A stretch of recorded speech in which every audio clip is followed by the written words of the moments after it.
औज़ुबिल्लाहि बिस्मिल्लाहिर्रहमानिर्रहीम। अच्छा, आज बात करते हैं E&D रूल्स पे, एफिशिएंसी एंड डिसिप्लिन रूल। सबसे पहले वापडा के efficiency and discipline rule E&D rule 1978 apply हो रहे थे ऑल डिस्कोस के अंदर। लेकिन जब से ये 2021 से सारी डिस्कोस ने अपनी पॉलिसीज जो है वो अडॉप्ट की हैं, और ये जो पेप्को की तरफ से आई थी उसमें क्योंकि हम ऑटोनमस बॉडी है इसलिए तो कोई ज्यादा तब्दीली नहीं है, चीजें तकरीबन वही हैं, थोड़ी बहुत तब्दीली है इसमें, उसको भी डिस्कस करते हैं।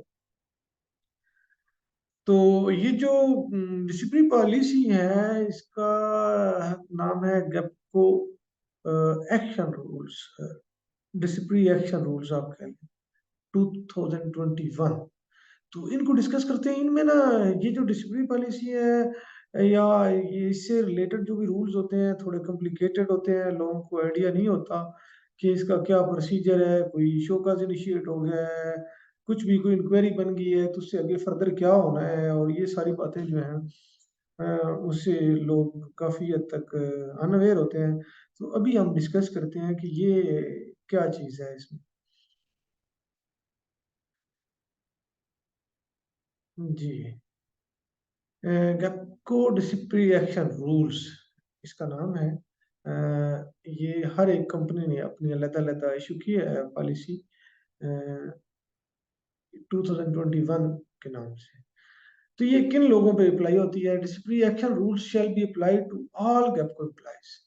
कंसल्टेंट के बगैर और इंटर्नीज के ऊपर अप्लाई नहीं होती। बाकी सारे जो एम्प्लॉइज हैं, चाहे वो पार्ट टाइम है, जो भी हैं, सब के ऊपर जो है ना ये अप्लाई होती है।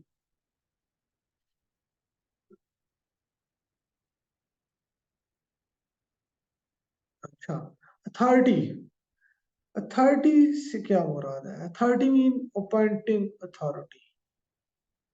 और यहाँ पे इस पूरी स्टेटमेंट में ये लिखा हुआ है कि अगर कोई एक एलएस है और एक लाइनमैन है सपोज, और एक असिस्टेंट लाइनमैन है, तो ये कोई एक ही जुर्म करते हैं जिसमें अक्यूज हैं, तो इनमें जो हायर रैंक का होगा, जो एलएस होगा, वो अथॉरिटी होगी, वो सबको सुनेगा। लेकिन हमारे यहाँ ये ऐसा हो रहा है कि केस एक ही है, इंक्वायरी एक ही है, तो उसमें जो लाइनमैन है उसको नीचे सुना जा रहा है, एक्सीएन सुन रहा है, एससी साहब सुन रहे हैं, और उसके बाद जो LS1 है उसको हेडक्वार्टर सुन रहा है। हालांकि ये रूल के अगेंस्ट है। अगर केस एक है, उसी केस एक केस का एक ही जज होता है, तो ये चीज गलत है कि आप इंक्वायरी एक है, कोई फेटल एक्सीडेंट हुआ है और उसमें जो है तीन चार बंदे इन्वॉल्व हैं, एलएस है, एसडीओ है, और वो बाकी लाइनमैन है, असिस्टेंट लाइनमैन है, वो इन्वॉल्व है, तो उनके केस नीचे भेज दिए जाते हैं। ये रूल के अगेंस्ट है। अच्छा, अपीलेट अथॉरिटी जो होती है ये नेक्स्ट हायर अथॉरिटी जो भी एक्शन लेती है, जो कॉम्पिटेंट अथॉरिटी होती है एक्शन लेती है, उससे जो हायर अथॉरिटी होती है वो अपीलेट अथॉरिटी होती है। Appointing authority means officer designated as such as rule, जो भी जिस ऑफिसर को मतलब थ्रू डेलीगेट पावर डेलीगेट की गई हो एज अपॉइंटिंग अथॉरिटी, तो वो अपॉइंटिंग अथॉरिटी। और कॉम्पिटेंट अथॉरिटी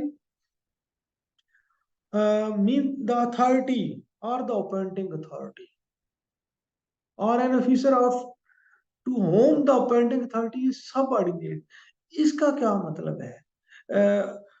और an officer of to whom the appointing authority is subordinate।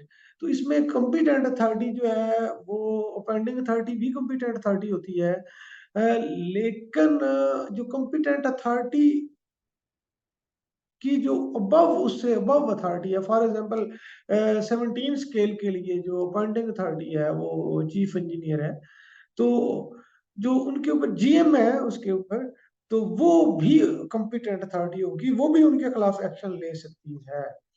कोई एम्प्लाई है उसकी एएलएम है, उसकी अपॉइंटिंग अथॉरिटी एक्शन है, तो उसके कॉम्पिटेंट अथॉरिटी भी एक्शन है, लेकिन ऐसी भी कॉम्पिटेंट अथॉरिटी है। तो ये इसका मतलब है। नेक्स्ट जी देखते हैं एम्प्लॉय जो जिसको अथॉरिटी रिक्रूट करती है, इंक्वायरी कमेटी जो कॉम्पिटेंट अथॉरिटी जो है, इंक्वायरी इंक्वायरी दो तरह की होती है, एक होती है फॉर्मल इंक्वायरी और एक होती है फैक्ट फाइंडिंग इंक्वायरी। इन दोनों में क्या फ़र्क है? सरसरी से डिस्कस करते हैं। फॉर्मल इंक्वायरी वो इंक्वायरी होती है जो competent authority through order order issue करती है। Inquiry committee inquiry officer appoint करती है कि इसकी रिपोर्ट दो मुझे within 7 days, 10 days, 1 month. तो वो फॉर्मल इंक्वायरी होगी। अगर कोई सान्या होता है, कोई लड़ाई हो जाती है, कोई आग लग जाती है कहीं पे किसी सब डिवीजन में और उसकी एक एसडीओ जो है वो एक रिपोर्ट देता है कि लड़ाई हुई, इसने पहले किसने शोर किया, पहले किसने लड़ाई शुरू की है, इसने ऐसा किया, उसने एक पूरी रिपोर्ट दी और वो आगे भेजी, तो वो एक फैक्ट फाइंडिंग रिपोर्ट आती है। फॉर्मल रिपोर्ट इंक्वायरी और फॉर्मल रिपोर्ट और फैक्ट फाइंडिंग रिपोर्ट में फर्क होता है। तो फॉर्मल रिपोर्ट वो होगी जो फॉर्मल इंक्वायरी कंस्टिट्यूट की गई होगी और वो जो इंक्वायरी ऑफिसर एक भी हो सकता है और उसमें ज्यादा भी कमेटी में हो सकते हैं, 1 मेंबर भी हो सकती है। तो अगर ज़्यादा लोग हैं तो एक उसमें जो सीनियर होगा वो कन्वीनर होगा और बाकी मेंबर होंगे। तो वो जो इंक्वायरी सबमिट रिपोर्ट सबमिट करेंगे उसे फॉर्मल रिपोर्ट बोलेंगे। मिसकंडक्ट कोई भी एम्प्लॉयी जो है डिसिप्लिन को ब्रीच करता है, थेफ्ट, फ्रॉड, डिसऑनेस्टी है, विलफुल इनसबऑर्डिनेशन करता है, कोई डैमेज करता है, कोई हैबिचुअल अब्सेंस है, तो कोई डिसऑर्डरली बिहेवियर होता है उसका, नेग्लिजेंस है, स्ट्राइक करता है डिपार्टमेंट के अगेंस्ट और किसी भी पॉलिटिकल मूवमेंट में पार्टिसिपेट करता है, फिर कोई लेजिस्लेटर एज इलेक्शन में हिस्सा लेता है और लोन को रीपे कर फेल हो जाता है रीपे करने के लिए, कहीं से कर्ज लिया हुआ है उसने हाउस बिल्डिंग का, और वो हाउस बिल्डिंग जो है ये हमारे रूल के मुताबिक ये लोग उसके मुताबिक कर्ज लेते हैं, प्रोवाइड किया जाता है, एम्प्लॉइज को प्रोवाइड किया जाता है ओनली। तो इसे कर्ज लेता है और डिफ़ॉल्ट कर जाता है, तो उसके खिलाफ भी वो भी एक मिसकंडक्ट है।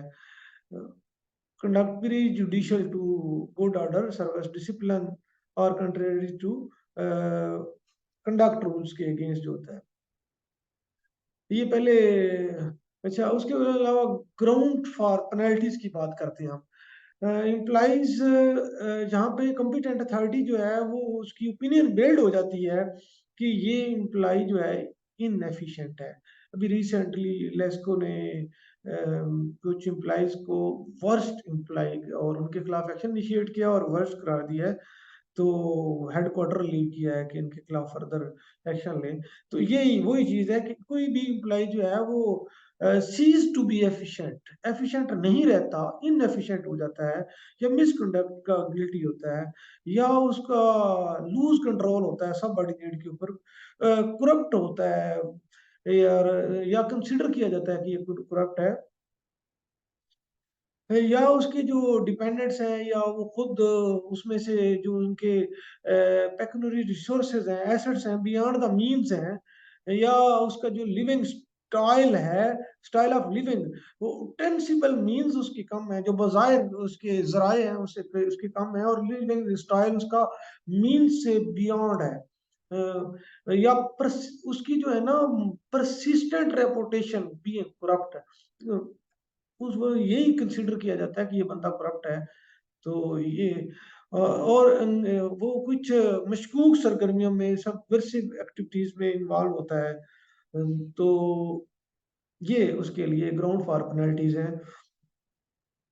और फिर आगे एक ये बात बड़ी इम्पोर्टेंट है, कोई एम्प्लॉयी सीक्रेट इन्फॉर्मेशन लीक करता है, स्पेशली टेंडर से रिलेटेड, तो उसके बारे में रूल में है कि उसको कम से कम major penalty not less than compulsory retired और रिमूवल फ्रॉम सर्विस उसके ऊपर।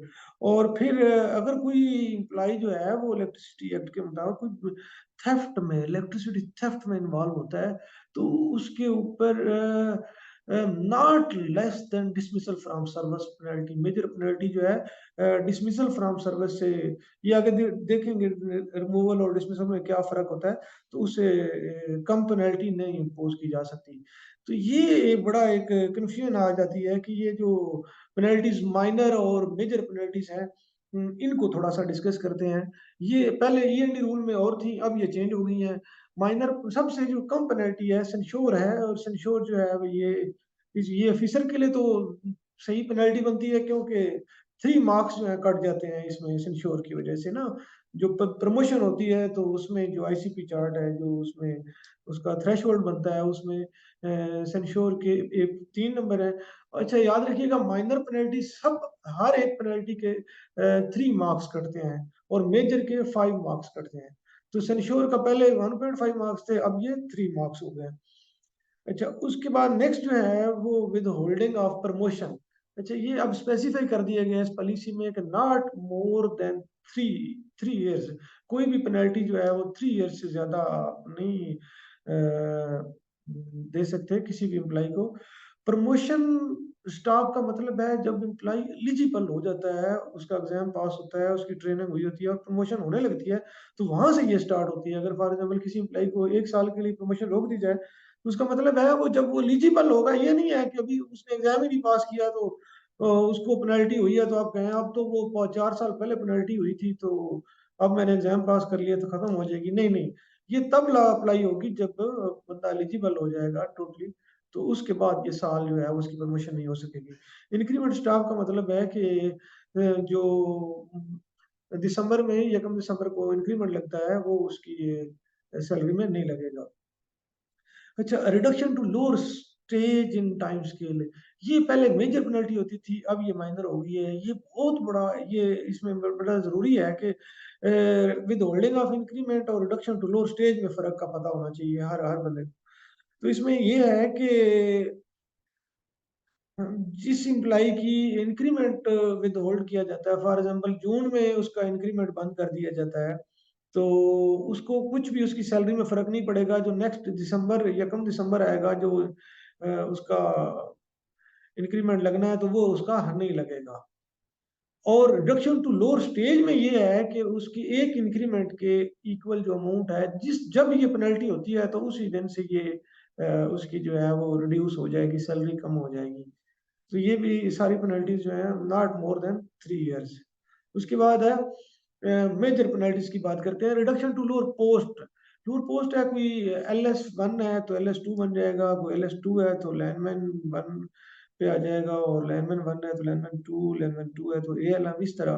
तो जो भी फॉर एग्ज़ाम्पल एक बंदा एलएस-1 में भर्ती हुआ है, तो उसे उससे नीचे नहीं लाया जा सकता। जिस पोस्ट पे कोई भी अपॉइंट हुआ है, उससे नीचे नहीं जा सकता।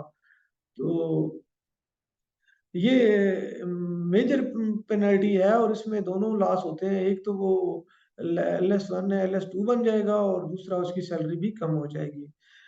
Recovery from pay of recovery जो है, ये पहले माइनर पेनल्टी होती थी, और reduction to lower stage major होती थी। ये एक चेंज आया है इसमें discipline policy, discipline action rule में। पहले ईएनडी रूल में ये डिफरेंट था। तो रिकवरी जो है अब मेजर पेनल्टी कर दी गई है। और एक बात याद रखिएगा, किसी भी एम्प्लॉयी को अगर मेजर पेनल्टी होती है, जब तक वो मेजर पेनल्टी चलती रहती है, तो उसकी प्रमोशन नहीं हो सकती। फॉर एग्ज़ाम्पल वो 2 साल के लिए लोअर पोस्ट पे कर दिया गया है, तो उस 2 साल में उसकी प्रमोशन नहीं हो सकती।